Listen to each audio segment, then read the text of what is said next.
As defined in an old Greek movie, the true meaning of Kéfi is that desire left over after pain and sorrow. It's that outburst that turns into a smile, a song, or a dance. Kéfi is when you enjoy life in a holistic way and accept things you can't control but still find meaning in them. And sometimes, Kéfi is even stronger when life is tough, when you're grateful for the full spectrum of your emotions.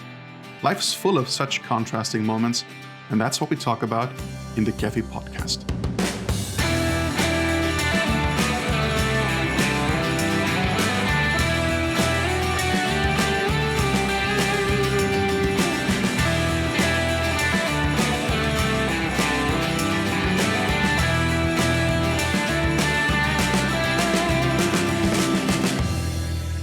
I want to welcome you, Bastien, to this very first episode of the Kéfi Podcast. We know each other for a couple of years, and I felt it was time to record one of these many conversations we've had in the past about these very personal topics on life and how to balance it. Welcome, Bastien. Thanks for having me. I'm actually excited to get on board with you and have those conversations, because indeed you said it. We have had several times where we get into those talks, you and I, and I think it's a good idea to do that in a way where maybe some of the things we say can interest a few souls out there who would like to hear what we say about those topics. So yeah, I think it's very much about finding something relatable. For me, it was like this when I saw Max Berman speak in one of our panels, and it just clicked. And frankly, I basically went to therapy a month later, where I realized that something had to be done. I think it's great that more people talk openly about therapy, and I figured that from our conversations that we had in the past, there's a great deal where people might relate to this. You have, in my opinion, a very unique and wonderful way of view of your perspective on life is just great, and so amazingly, beautifully brutal. It's just something that like when there is a specific topic, I'm always thinking like I gotta talk to you about this specific thing, because there are just ways for you to handle with these things. For those people who maybe don't know you, maybe you can just like wrap it up in like one or two sentences, who you are. I'm a lot of things. I'm a person from Brittany who expatriated himself to the US. So I've been living in the US for more than a decade now. I'm an illustrator. So that's really my main activity. That's what I do for night and days. I worked for, I'm not going to start dropping a client list, but let's just say that I have experience behind me, and I have worked with a lot of big clients, and one of them being Magic the Gathering, which is always a client that people know well. But I also work with a lot of publishing companies. I do a lot of book covers for cool authors and stuff like that. And I'm also I have become not so long ago a full-time professor of illustration and concept art in an American university as well. I have 3 cats. What else? I think that's me. That's where I am with that. Just in also in relation to the topic we are discussing, I'd like to mention, if it's of any interest, but I'm also married to a woman who is a mental health therapist. So that's what she does for a living, and I think that's also interesting, because I get a lot of her perspective involved into my perspective as well. So, yeah. This is a really great intro, especially when I was about to mention Whitney anyway. She seems like a great person to talk to, and you have the great privilege to be able to do that on a daily basis, right? So how would you say has her influence on you changed the way you approach life as a whole, And can you see a clear difference from how it was before that time? So it's interesting. I don't think I can answer to this question too fast, because I think there is a process behind that. Meaning that when I met her, she was not that. She was not a mental health therapist. She actually finally got her master and her license a few years ago. But before that, she was working actively in the addiction field, if that's a way to say it. So she was like working daily with people suffering from addiction. Her and I live in a place in America where it is very very retired sometimes from the rest of the world. It is a place that is struggling on many aspects, starting with financially and jobs and all these kind of things. So there is a lot of crime and a lot of problems with addiction. And so Whitney is she's at the center of that every day, and she's excessively engaged and dedicated to what she does.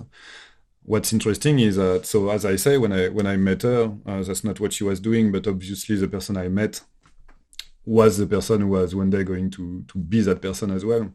But I think her and I kind of grew together as a couple into each other's lives project.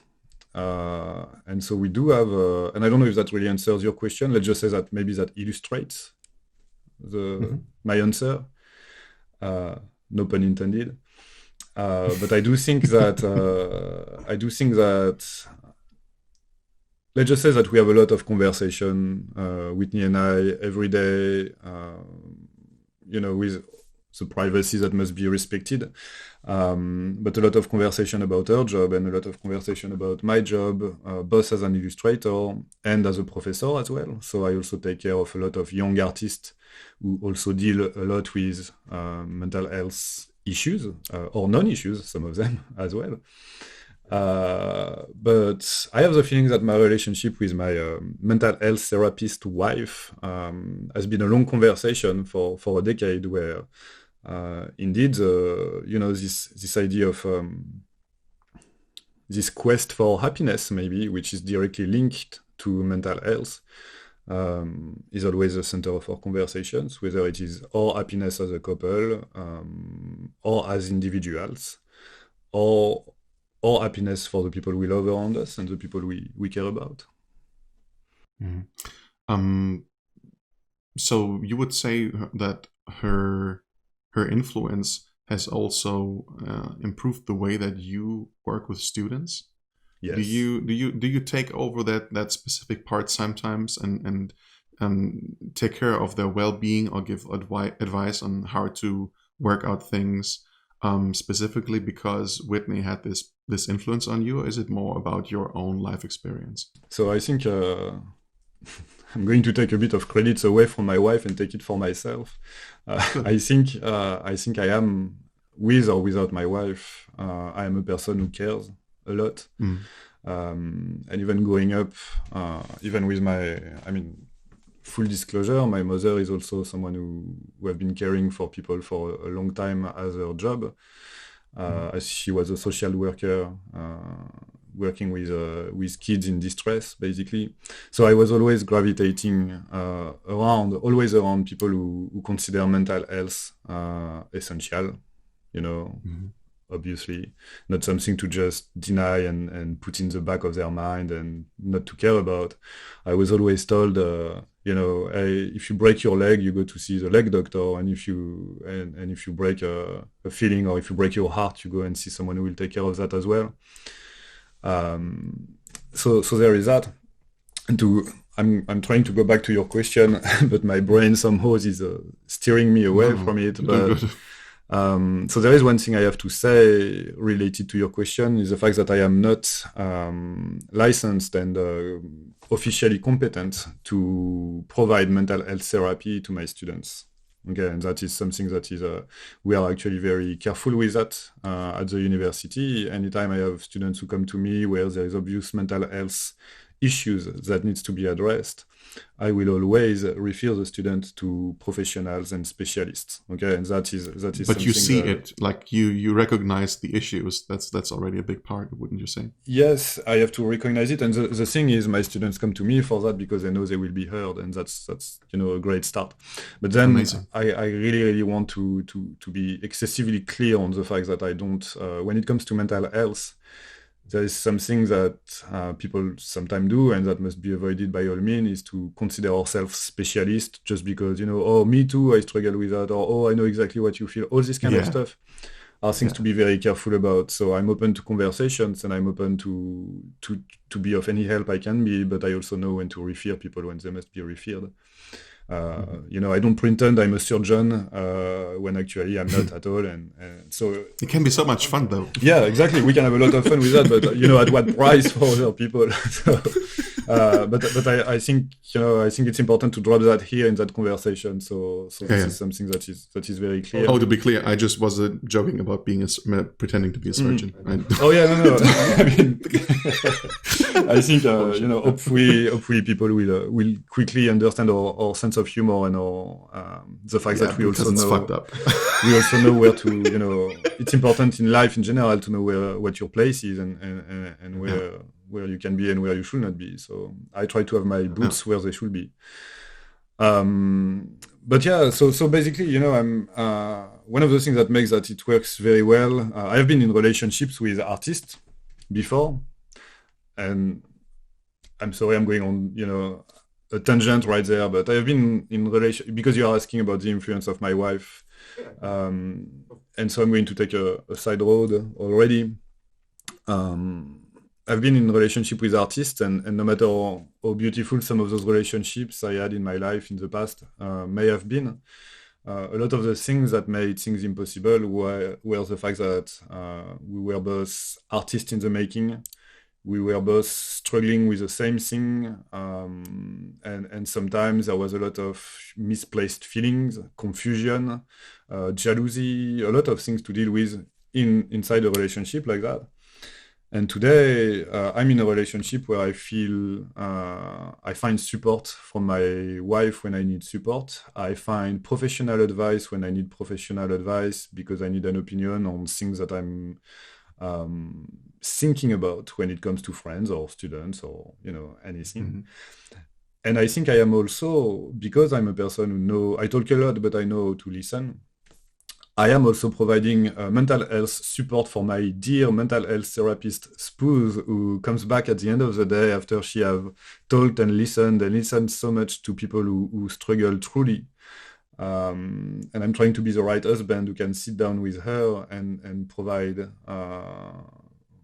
ear to her as well, because mental health therapists, people do need to be heard as well at the end of the day, Yeah, of course. It's also a good thing that she can rely on you, obviously. But in terms of being the spouse of someone who actually works in the field, you probably also must have been aware pretty early that Whitney has a tendency for that kind of empathy, right? Like, I mean, in the end, her being an artist or not, probably there still was the relation of you guys being both empathetic, and you coming also from someone who took care of people in that sense.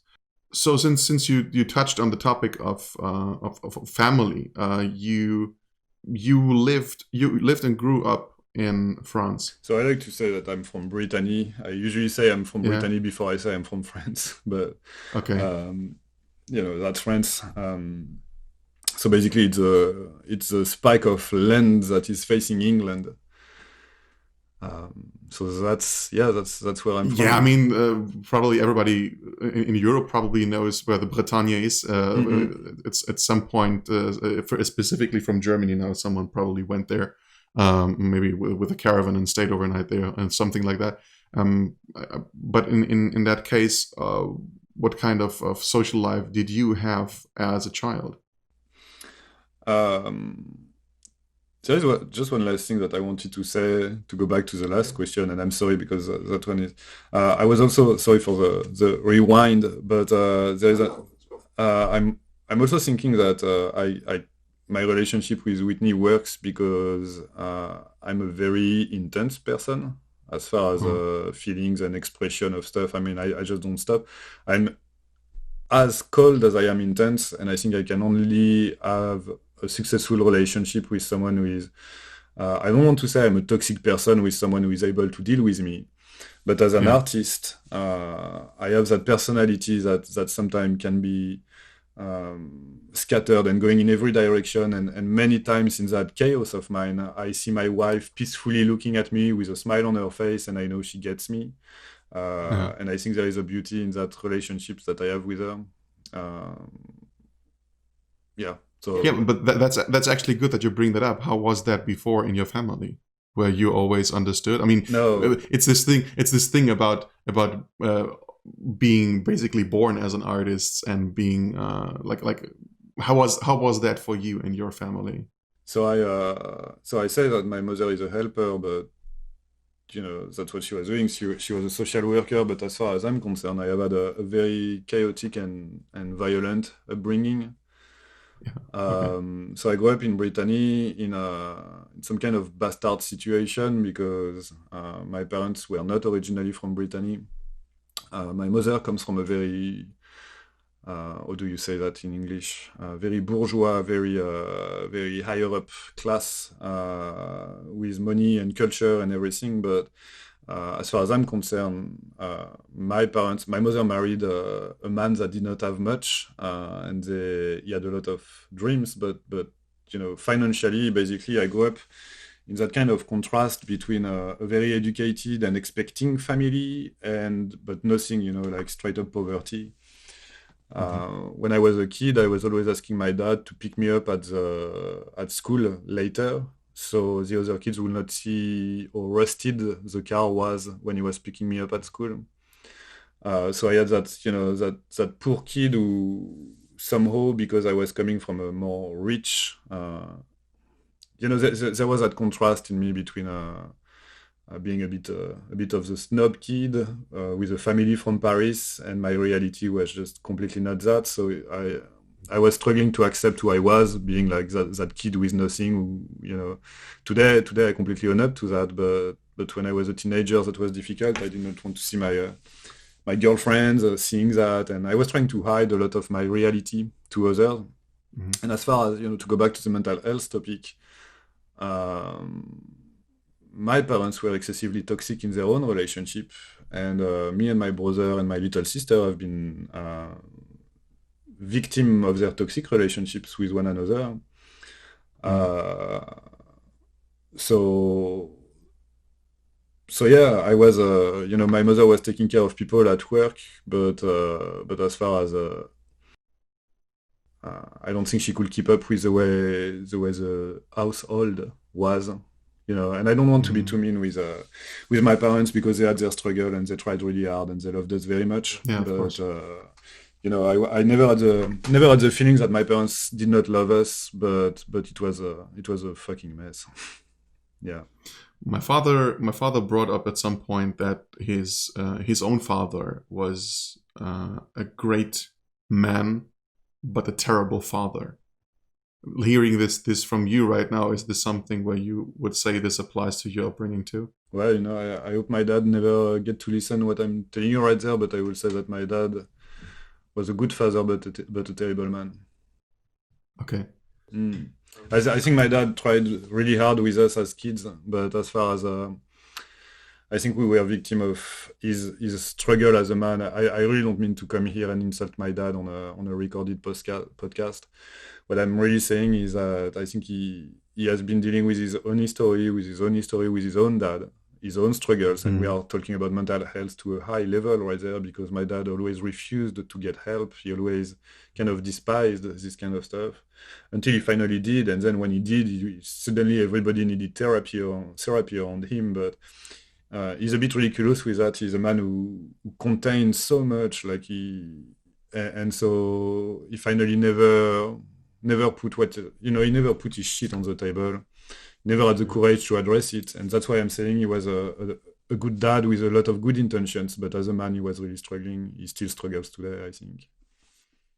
You mentioned that Whitney was working with people who were struggling with their addiction. Has this been a topic in your life too? Oh, that's funny. Whitney and I talked about that the other day. There are a lot of people who will describe themselves as struggling with addiction. And to me, and I could do that right now. I could say that I have, my stories and stuff like that with drug. But considering, for example, the people with who Whitney works every day, we are talking about people with the stories of, I don't want to be, I don't know how PG-13 this podcast is going to be, but we are talking about people who deal with sexual violence, murder, loss, grief, to a level like 20 years of prison. Some people who are multi-recidivist in the most awful thing you can think about. Yeah. And that, or people who are just, they just fell into something and they need out, they need to feel better. So they don't have the same level of violence in their life at all. But that makes that when I know how much some people truly struggle with addiction, I will never say that that I was an addict, because that will be an insult to the people who are actually really going through that shit every day in their life. I have had, obviously, I have had years of a bit of drug use and experience and stuff like that. I have had my level of violence in life and struggles during my teenage years. A lot of bullshit I made, a lot of bullshit I was victim of, a lot of lot of stuff that makes that I have my own suitcase that has its own weight. But again, because I know the struggle of some, I don't want to complain about mine. Mm. There's this quote about an artist, a writer specifically, has to live to have something to write. Would you say that the way that you lived made you a better artist? Yes. You are touching to something very, very interesting, and I could go on forever with that. But I do think that sometimes I tell my students that what they are missing is actually the disconnection from the idea of their own artwork, but actually going outside and live a lot. Mm-hmm. If you don't live first, what are you going to say? What book are you going to write if you don't go outside of your bubble? And so I see, and again, I want to be careful with what I say, because I so understand the idea of young artists. I don't know what's the right word. Students, upcoming artists, like young individuals who want to become professional with their artwork. The idea of locking yourself in a room and just practice is really cool, and you can indeed build a lot of technical skills with that. But it really raises the question of the message and the things that you want to say. Not just the message, because you don't have to have a message, but why are you making some art if in fact you focus only on the technique and you don't have life experience and things that you go through, things you love, all the concerts you go to, and the music you dig, the people you meet, the books you read, so many stuff around you will make you a better artist. And I do think, I have a lot of experience in my life that you cannot disconnect the way my artwork looks like today from the things I have been through. If you want to open the door of intensity, can we do that? Of course, that's what we're here. So when I was a kid, when I was 6 years old, like often we would go into the car on a Sunday morning to drive 1 hour to visit my grandparents.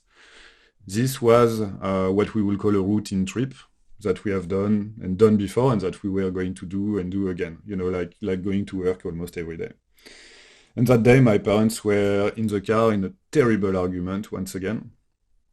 There was the doors playing in the car that day, and we had a terrible accident.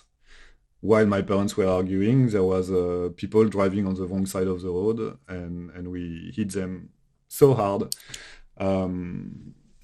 I was holding my mother on the sidewalk after my dad took her out of the car, and she was spitting blood on me, basically. And she told me, if I close my eyes, slap me in the face. She was like, "Don't let me go." And so that's what happened. Then before I would realize it, well, in that moment of distress of 6, I think I was 6 or 7. In that moment of distress, when your entire childhood is completely broken with something that, when you meet death in the face, and 5 minutes ago you were in the back of the car to visit your grandparents, and then you are holding your mother that is dying in your arms. I remember looking around me, and everybody was watching. Everybody in the neighborhood, people were just watching, and that I will never forget. I don't blame anyone because there was nothing to do but wait for the ambulance.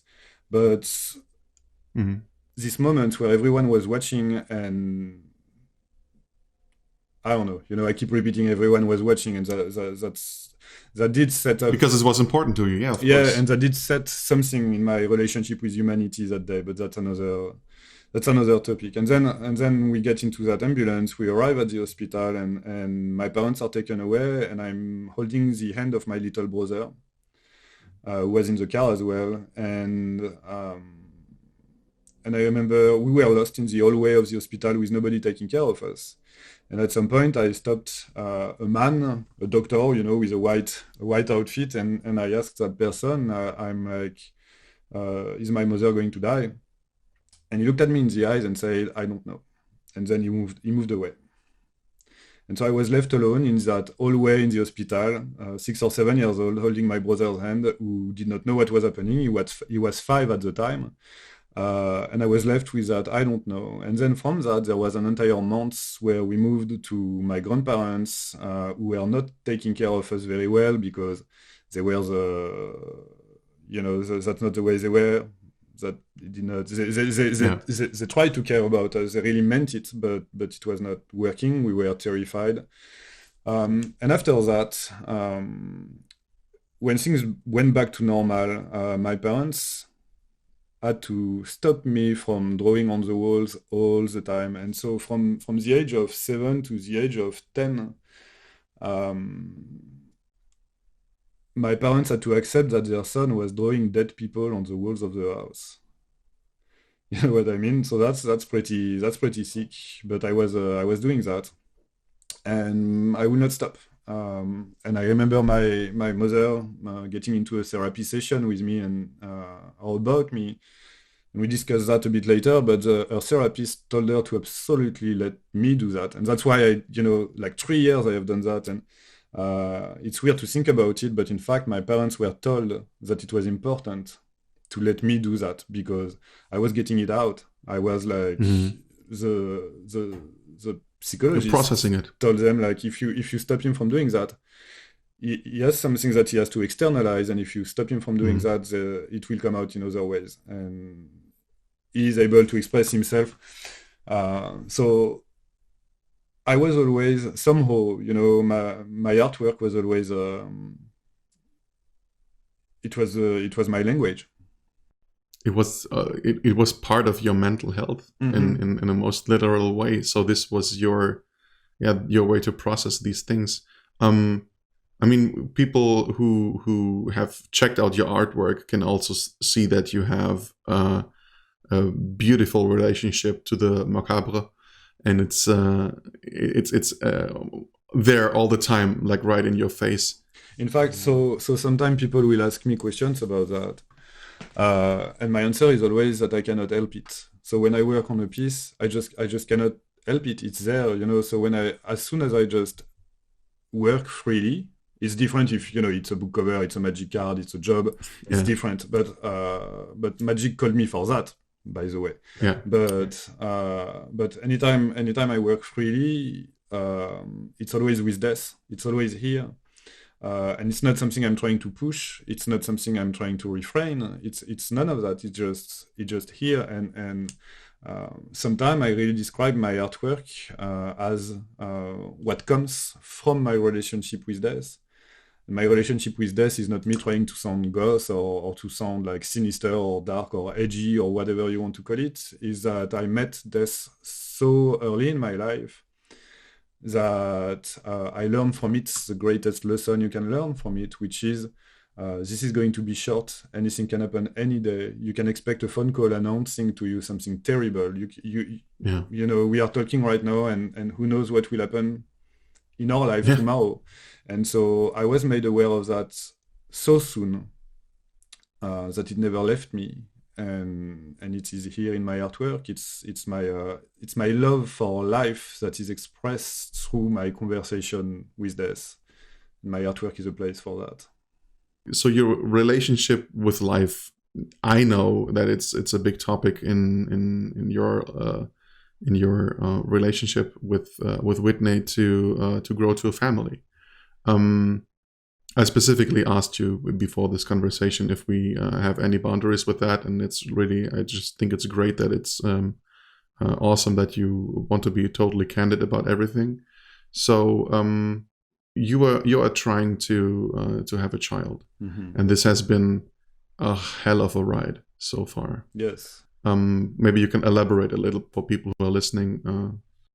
The point to just be very clear, Whitney and I have been trying to have kids for 6 years now, and it never worked so far. We have been actively trying. We have been spending a lot of money, way more money than an artist like me should be able to afford, but that's we are going to get there. To try to make something work that never worked. And so we have tried everything. We have tried what we call IUIs. We have tried several IVF. We have tried everything but adoption. We are not opposed to adoption, but Whitney also, in her own personal story, have good reasons that I'm not going to discuss too much because I'm transparent about myself, but I don't want to be transparent for my wife without, she will speak about it better than I do. But for Whitney, it was very important. It is very important to conceive and carry your child. And so this is why adoption is not on the table yet, but it will be if at some point we will decide to let ourselves at peace with that and move to something else, and it will be adoption. But so far we have tried everything. I don't know if it's appropriate to talk about money, but I have spent more than $70,000 into the stuff. And so this is affecting. The reason why I talk about money, I want to be very, very clear with that, is not because I like the money talk. It's because it did put my artistic career in a very specific, almost dangerous place for myself, where if I wanted to see my wife happy with that project of children, I needed to make that work. And to make that work, I had no other option than somehow finding that money that we needed to try to make it work. And to find that money, what happened is that I had to work all the time. I had to overwork myself to a level where I had to actually develop and find strategies for me to not collapse from that.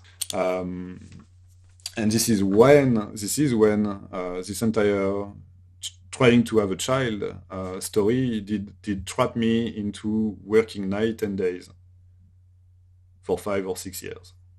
No weekends, no vacation, nothing. I was to a point where I was becoming aggressive when someone was telling me, "Oh, I'm busy," I was like jumping and be like, "Yeah, you don't know what you're talking about." I became this kind of work machine. With people around me saying that I was addicted to work, or "Oh, Bastian, you just love to work," and I was like, no, I wish I could tell you what's going on in my life, but I don't want to talk about that with you. But I'm not working just because I have problems and I just cannot get away from work. I'm working because I'm on this kind of mission for myself, my spouse, the both of us, to try to get something that we cannot make happen. And so I was working so much that the only way I could keep up with that, was to put my life on very specific rails, specific routines that will act as some kind of structure, some kind of skeleton that will maintain myself alive and working. And I'm talking about quitting smoking, waking up in the morning and starting by running, running a mile or two every day to just get myself going, taking breaks at the right moment. Everything was about discipline.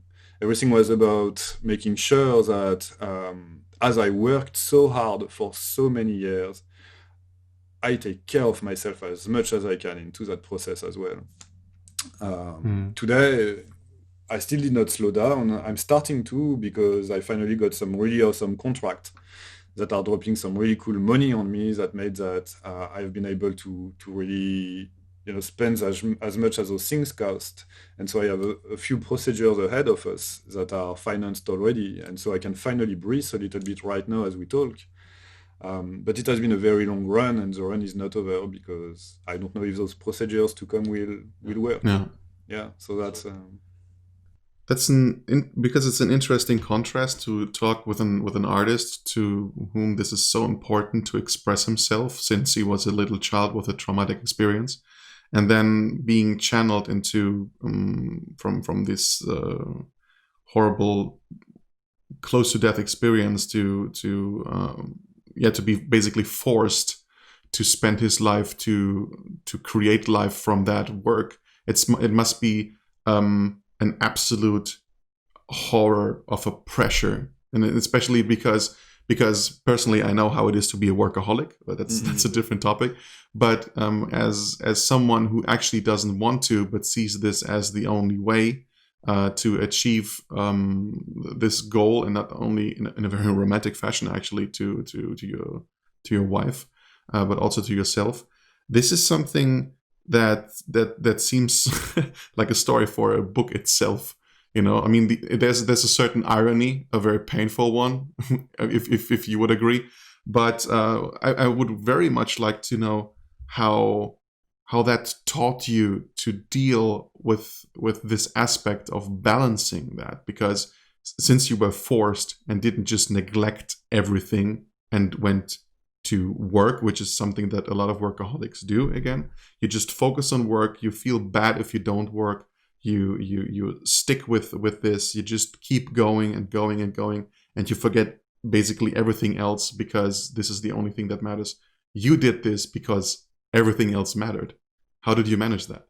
So first of all, I'd like to say that I am also a bit of a work addict, but that came from that, meaning that I entered a place where I was so much about working all the time to make it work that at some point, and to this day, I know I will have to do a serious work on myself to learn how to live without work all the time. Because today, even if I don't have to, I will work all the time.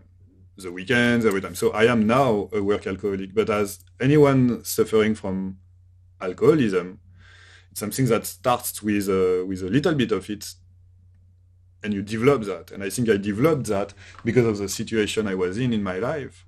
How do I think your question was basically how do I cope with that, and what is your mechanism to do that? When you are under fire, no matter what, one of the best way to, even if you put yourself under fire with work for a reason or another, the more fire you get, the more you have to take care of yourself, because no one else did, and no one else will. Sorry, that's Freudian right there.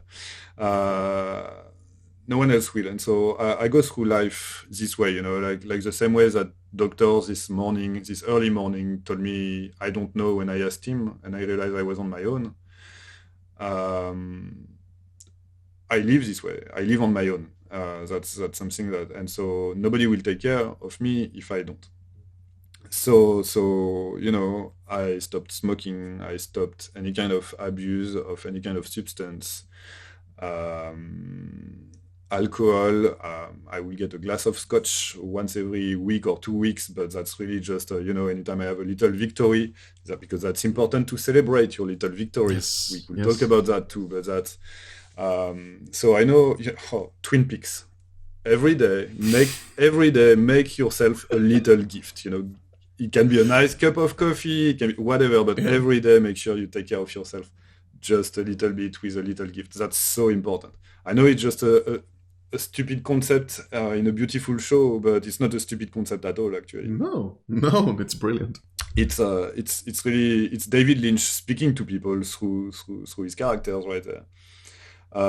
So that's part of the list, every day make yourself a little gift. It can be a smile, it can be a conversation on the phone with someone you have not talked to for a while. Today my little gift is to actually be talking to you like that, because that's actually nice. Oh my god.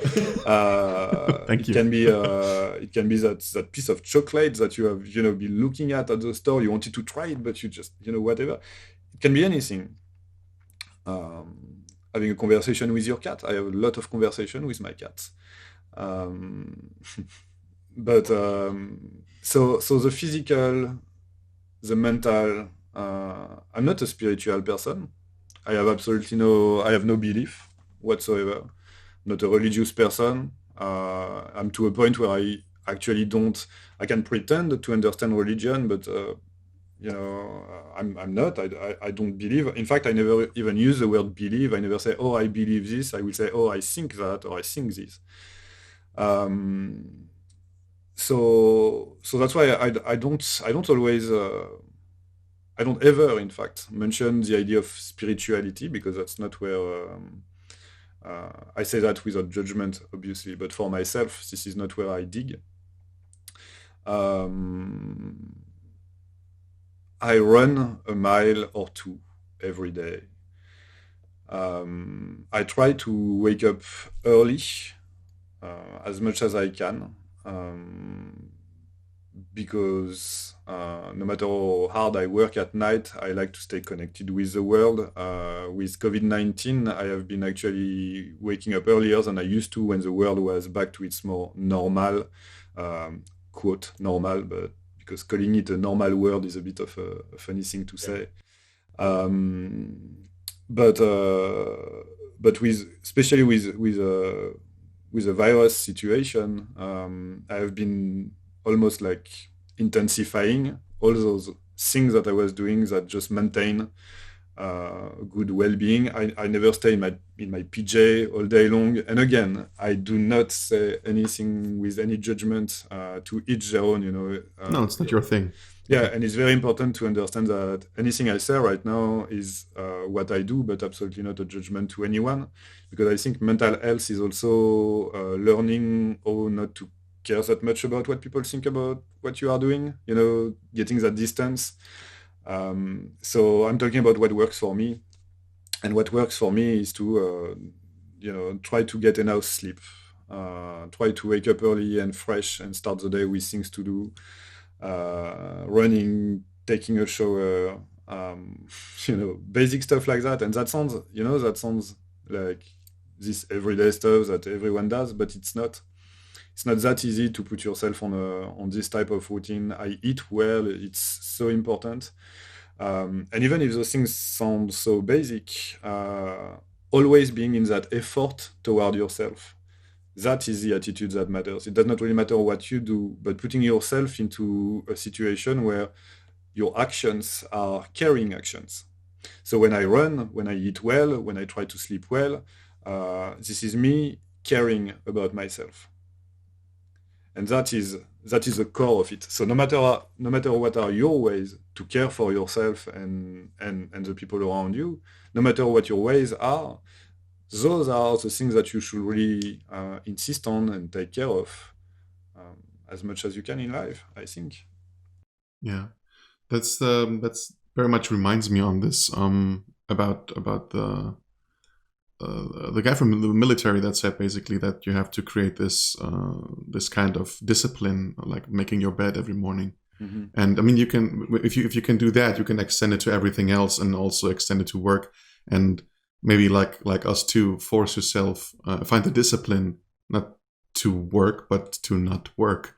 It's it's something you have to learn to step away from, also to take care of yourself. It's something that I personally am still in the process of, and it's beautiful to hear that you manage this so well. But you're saying something that is very interesting here when I was a teenager. I mean, I had long hair and smoking everything I could smoke around me, and and I was I was sent to this. This is so funny. I'm the generation where in France, instead of having 1 year to serve in the military as it used to be, I am the generation for who it was changed, and it was just 1 day. And so For every real? French man of my generation, men and women actually, One had to day. go spend that 1 day on a military base. And so it was pretty hilarious. But I was a piece of shit. Like I was I was being anything I could say or do in that room with that military, very well ranked general person Yeah. talking to us. I was messing him up, and I had that grin on my face, and so there was that understanding that we did not like each other, but nothing personal. Just I'm a punk, you are a military general, Yeah. so Clash of obviously worlds, of yes. course. But what's funny is that today, growing up, getting older, I actually started to like my chaos at that time is so far away from me, so far away. I'm so much not that person anymore. And today, I could walk to that general and be like, "I'm sorry, I really was a shit. I promise you, today I actually make my bed, I run every day, and I understand that need for structure, and Yeah. so I'm not saying that I was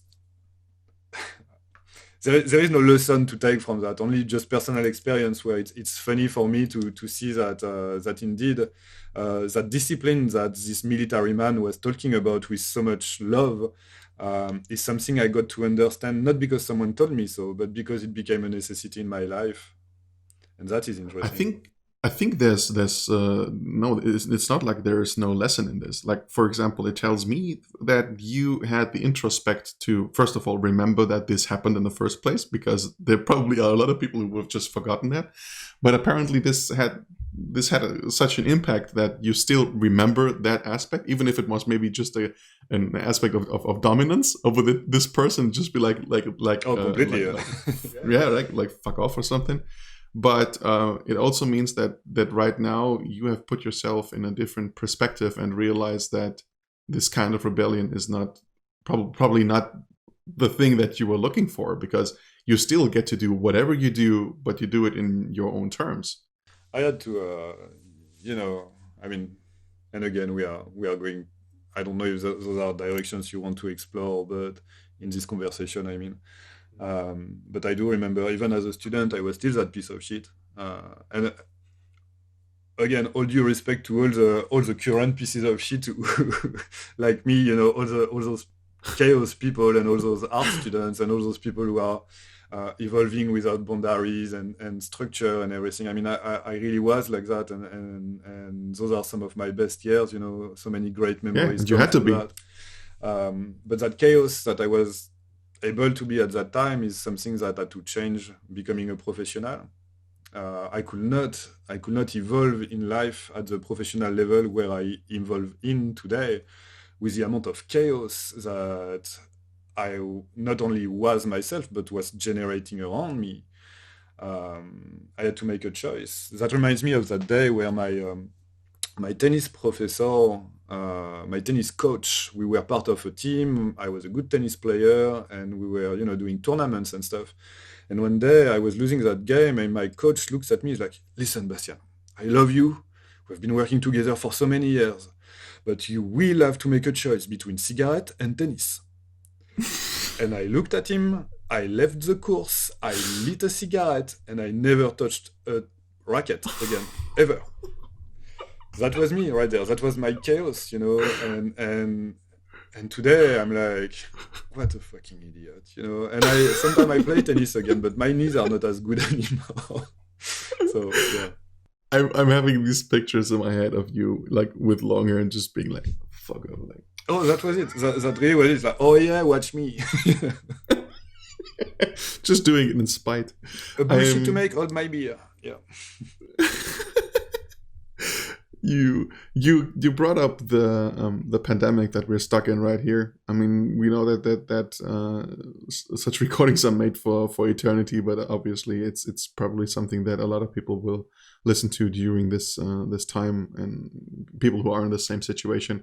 You decided this year to start a Discord server, a server that has a little nice and intense community that is part talking about your work and all the projects, your own projects that you manage, which again is a totally different topic. But the part that I really like is that you brought people together to talk also about what bothers them, what keeps them busy, how they channel things.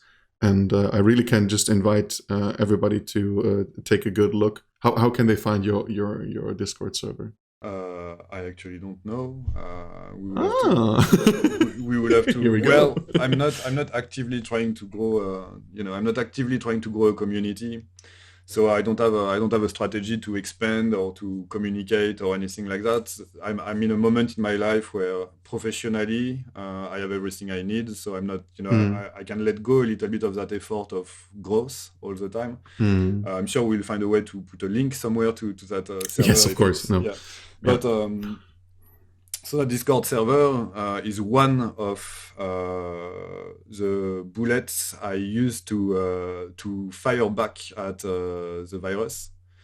What happened is, as a university professor, when the shit hit the fan, I created some very strong reaction to that. When I say I created reaction, is that it was not my reaction that was very strong, but I put a system in place really quickly to face it because I saw it coming, because I was always in touch with Europe, where things came sooner than in the US. So there was that couple of weeks where American people around me were watching me wiping the keyboards at the university and stuff like that. And they were, "What are you doing?" And I'm like, "The plague, it's coming," And but the thing is that that server was it comes from me starting to create places for my students to get together and continue their education and their communication and this care for their life project, which is learning art.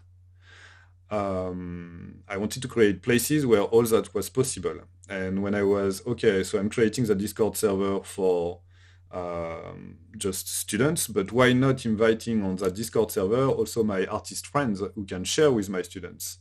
Why not creating that community a little bit where my students are now emerged into something that is actually stronger than just class content, where there are just 16 students learning something, and now we have that community going, people from the outside, artists of every, I don't like to talk about levels in art, but artists of every at every step of their art career and art learning process. And so that was me starting to build some structure around to make sure that, basically the world is shutting down its door. Let's open some new ones. Let's create bridges. That was really just, let's create new bridges. If the nervous system is going to be disconnected this way, let's regrow some more on that side, and let's. So that's really what I've been doing because it's necessary. I think even the reason why you and I are talking right now, we are still in that process of in a world that is a bit different than what it used to be. We need to communicate. We need to get together. We need to gather. We need to find ways to talk and be in touch with each other and with people who can benefit from all that, I think. Since you are building all these role-playing games and are talking about this also on your Discord server, and since we all know what role-play games are, hopefully, I wonder if your interest in this has also got something to do with some sort of catharsis of jumping into a different role. Whereas the interest, where does this passion for role-play games come from? Not only the world building, but also creating all these characters, obviously. And that's pretty exciting the way you talk about it. And I'm going to be a bummer and tell you that I don't think so, actually, because I'm always a game master. And I'm actually not, I'm not into playing roles that much. And so that's for my players who dig that. But I'm more like a world builder, but that's the thing though. That's where it kind of touches to what you say. I'm obsessed with systems and structure, and as a game master, when what does a game master do? He or she, game masters, they will gather people to their place around the table to go through and live a story together, where the game master is the narrator of that story, but the players also are the narrator of that story. But again, we don't need to enter a definition of role-playing game, but this is really a strong part of my personality, indeed. As a professor with my students, as a game master with my players, as a cat master with my cats. There is really that dynamic where I do love to gather people and into conversations, to sit down together and make something out of that, whether it is in class or at a gaming table. I love that, and yes, with the COVID-19, this obviously makes that I don't welcome people to play at my table anymore. And I also had to move that online, and the Discord server was one of the windows to those game sessions also. It's just a matter of trying to survive as we are in a world where the system is changing, and so we need to readapt ourselves to that system. And that, I'm thinking out loud, but this takes some effort to readapt ourselves to the game changed. And so if we don't take that into our hands, once again, if we don't become actors and proactive about that, this is going to drive over us like a big train, and we are just going to be victim, and we are just going to be affected too much to a point where it starts to hurt us. And the way I've been proactive in the rise of the COVID-19 issue makes that not only I'm taking care of myself, but I'm also taking care of others as much as I can. And instead of trying to imagine that the world at some point will go back to some quote normal setting, it's something I gave up with that idea very, very soon. And I'm more looking at, okay, this is how it is now. How do we work with that?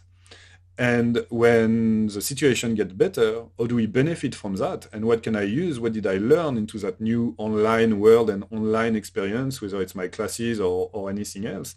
How do I take that to the next, when we move to the next step of all that, how did I grow out of that? Rather than how did it break me, what I want to hear is how did I grow out of it, and not how did this break me. Do you get feedback like that so far from your little community? Have people approached you about something like that this gathering has helped them? Have people come to you with feedback about this directly? My students are excessively grateful. They put me to tears the other day because we just announced that the university was not going to reopen its on-campus activity after Thanksgiving. So I had to tell my students that we were changing plans. We were just modifying everything, and I started, with my own vocabulary to tell them that basically this was going to be the worst winter to come. That's the first time we actually enter the cold season. We are entering the dark night under COVID-19, and this is the first time we experience that. There will be Thanksgiving, there will be Christmas. It's going to be difficult. Those are seasons where a lot of people get intense depressions, and we really, really start with a massive penalty in our life, which is COVID-19. So we have had a big conversation about that, and I was really telling them that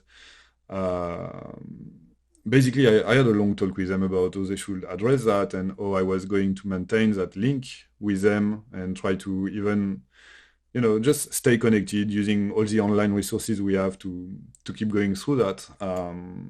And then, we talked about, we are entering the dark night and we won't let it break us.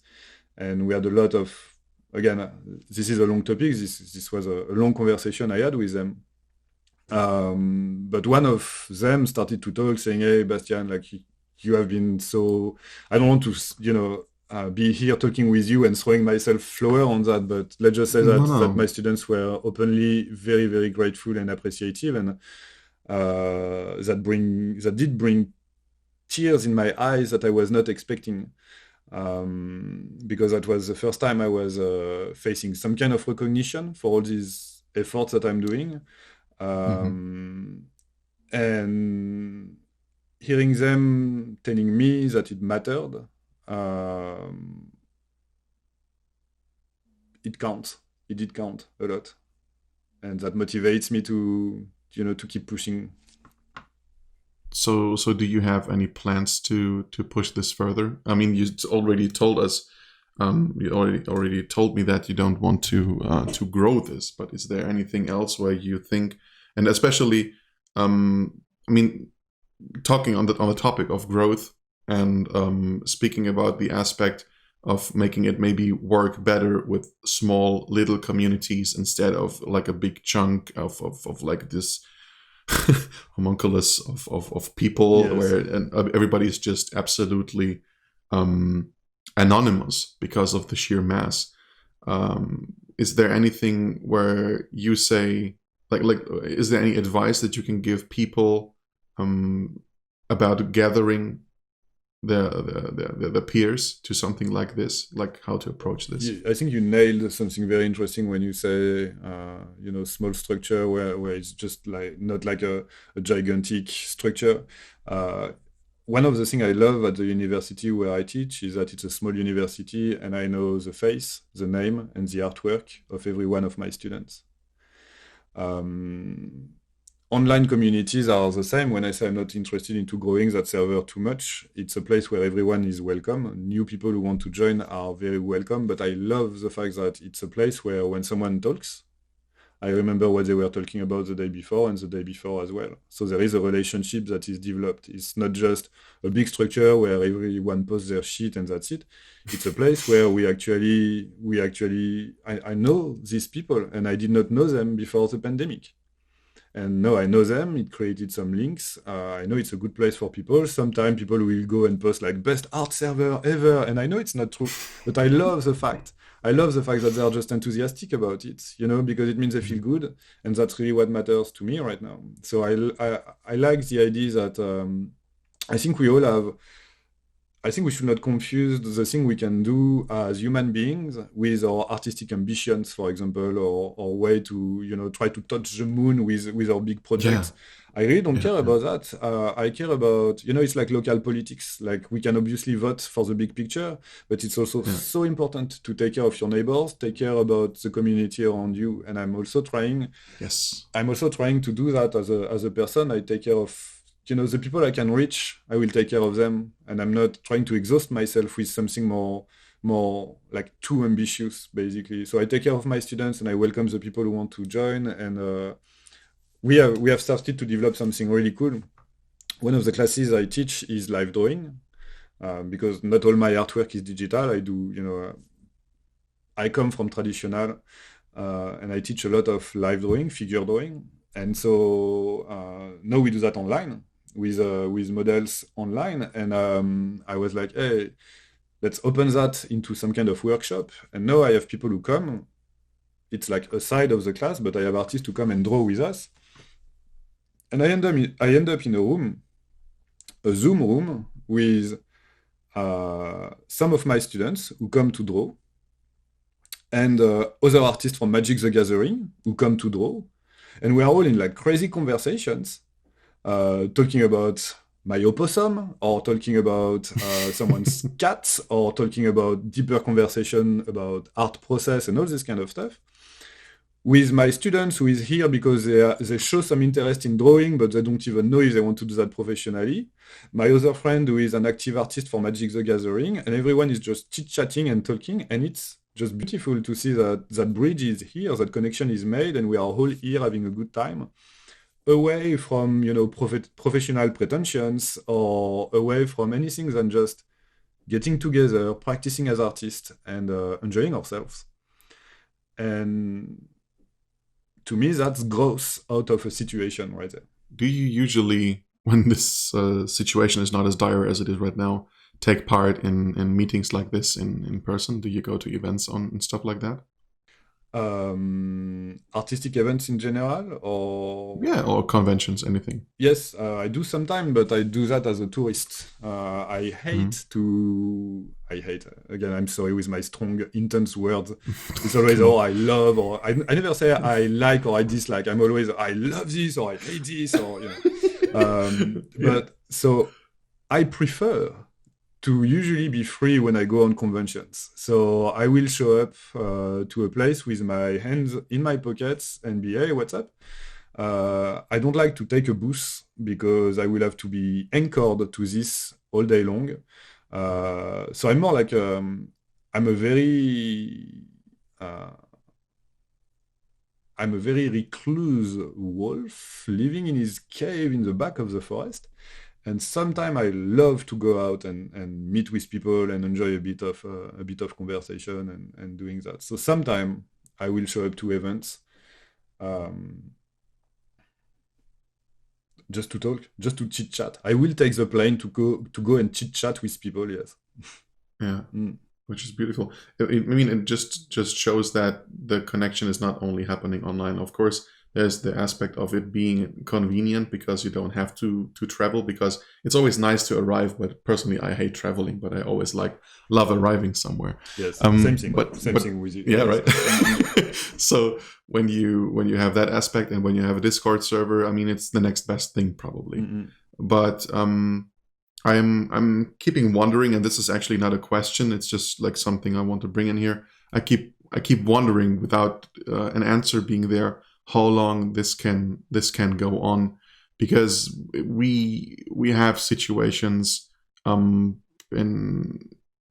this circle, in our circle here where I am, where some people, one recently took his life because depression just hit him so hard. Yeah.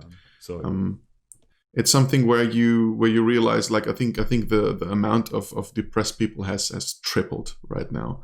And it doesn't feel like the online experience that every artist probably already knows, something like a Discord server, something like a chat on Facebook, or the comment section, as disgusting it sometimes is. This is not something that can patch the actual connection that you can have with people in real life. And I think the more time is running, the more people realize that, and everybody's like this thing of growing and trying to make up for everything and connecting. I think this is also like, how much of that for you is desperate? Yeah.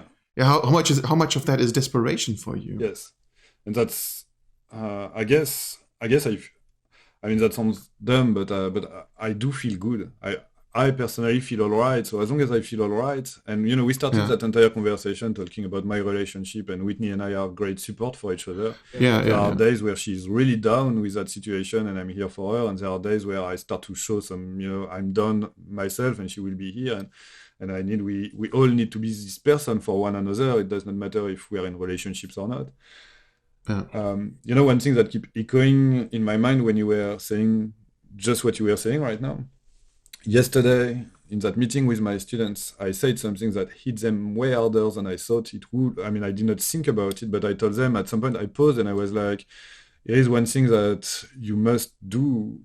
Please do not forget the world before.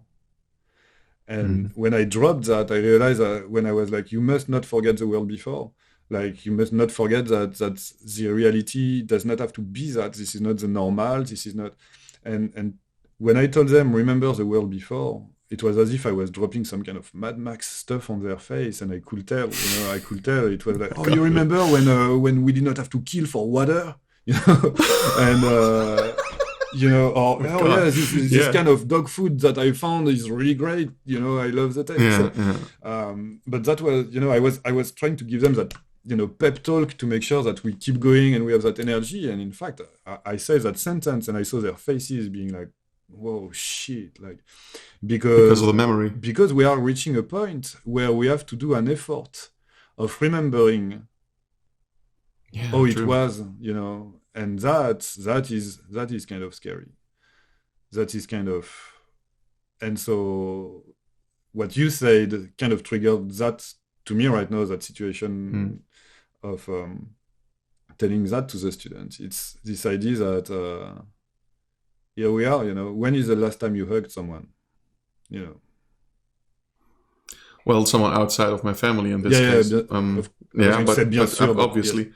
we were watching on Netflix this show called Somebody Feed Phil, and it's obviously recorded before the pandemic. And the guy was in Rio de Janeiro, and and everybody was.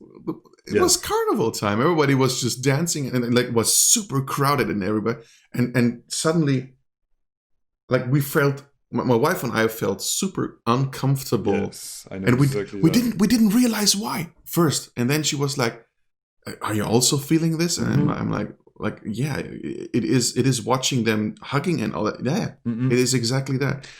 We had this Don't forget the world before this. Like we had the exact conversation with Whitney the other day. We were watching something, and people were just showing normal behavior, and that normal behavior was bothering us because subconsciously we thought that they were not careful, you know, they were not being responsible because we were just watching a movie that was not. And so when do we start to have movies and art productions where they saw people where we show the world with masks all the time? When is it going to, you know, we have to be I'm sorry to hammer with that, but we have to remember the world before again. We have to not forget. True. That's the great point to end this conversation because this is hitting home. I'm super grateful that you joined this. You with your beautiful personality. I'm so thankful. I don't know why you decided. I don't know why you decided to get me on there, but I'm so glad you did. Oh, come on, man.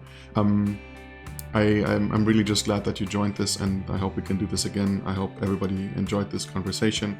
I'm really bad with these stereotypical goodbyes of all the podcasts and all that. I'm not going to do that. I will just say again, thank you so much.